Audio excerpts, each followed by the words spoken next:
So greetings. Yet another update on input rather on my photography, and this series we are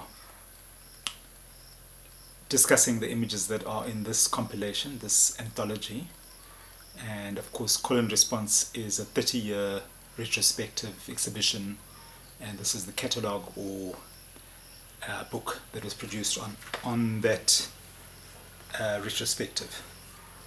So today I am discussing rather, this image, which is of the kitchen of my great-grandmother, and the caption or the label reads thus: Amy Madlao Louw's kitchen. She died in 2003 at the age of 103. Nothing remains of her home. Ivuna, KwaZulu-Natal, 1995. So the image was done in 1995. And I must say it was one of the earlier images. I've made this image several times, over several years, that is. And I think that this was one of the first ones that I made of her kitchen. And of course Amy Madlao was my grandmother, and this work cohabits two bodies of works, or two projects, one of which is Blood Relatives, and the other is a specific project that I did on her life in particular, called Madlao, which was actually exhibited in 1996 in the Makufe Festival in Bloemfontein. That's the only time it's been exhibited as that project, and currently it's becoming part of another project based on her life, which will be largely academic, around research, around looking at the lives of black women in South Africa, because I photographed Amy, my grandmother, for a period of about 25 years, and as it turns out, that it is the longest, in all probability, period in which a black woman has been photographed and documented.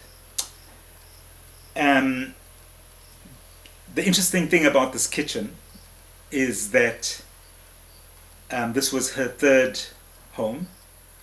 My grandmother survived two husbands, both brothers, and this house that she inhabited when I photographed her was meant to be a temporary house that she actually built herself, with help from neighbors, I guess, but with her own hands. So it was a very humble mud and daub house with some brickwork in it, especially around the kitchen area, for instance. This old kind of Dutch-styled kitchen. And what makes it interesting, of course, is the addition of kind of the kind of things that a Zulu woman or Zulu household would have in its kitchen. And of course the old cast iron stove, the Welcome Dover kind of stove, was ubiquitous throughout South Africa in that period. So it's kind of a classic still life that captures a lot about her character, the hybridized nature of her identity.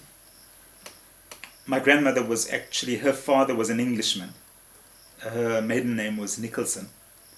Her grandfather was, her father, that is my grandfather, was, great-grandfather, that is, was Arthur Nicholson, and he had come straight out of Britain, married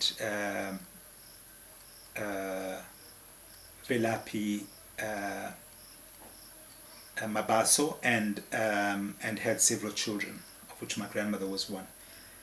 She then married into the Lowe family, also quite a well-known colored family in that mixed race family in that deep KwaZulu region of Nongoma, and I think that those elements are all there somehow. The Dutch, because the Lowe were, again, you know, their father was my great grandfather was a Dutchman who'd come out from Amsterdam with his family.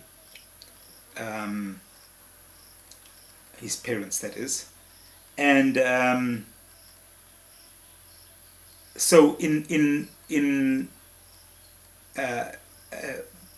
that way it encapsulates the hybridized nature of the kind of identity they had with these kind of Zulu kitchen artifacts that are included in the image and were very much a part of her life. So the documentation of the project Madlao will show in a lot more detail that the life of quite a simple peasant woman, but a remarkable woman nonetheless, a woman who became even after the death of her husband's, very self-sufficient, rooted in the land, multitasking, multifaceted way of life, making a really wholesome but hard-working way of life in that region. And that kitchen, of course, it goes without saying, sustained and nurtured many, many people, and was a gathering place for the family when we would, as small as it was, when we would gather at my grandmother's house. I'm not one of those typical South African males children rather, who were raised by my grandmother. I was raised by my parents. But we made many obligatory trips back to my grandmother to visit, and when I was a kid, spend extended holidays there. So, and then I rediscovered my grandmother as a young man in my late 20s and early 30s, seeing the remarkable nature of her life, because she continued to live in the KwaZulu homeland, surrounded largely by Zulu people.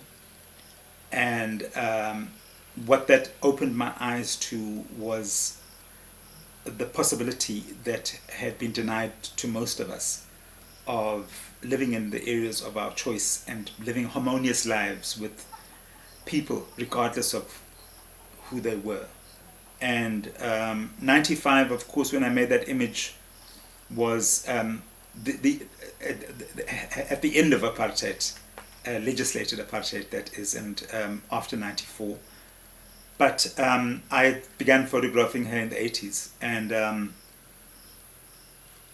when apartheid was still very much alive and well. The interesting thing, as the caption says, the label says, "Nothing remains of that home." After she died,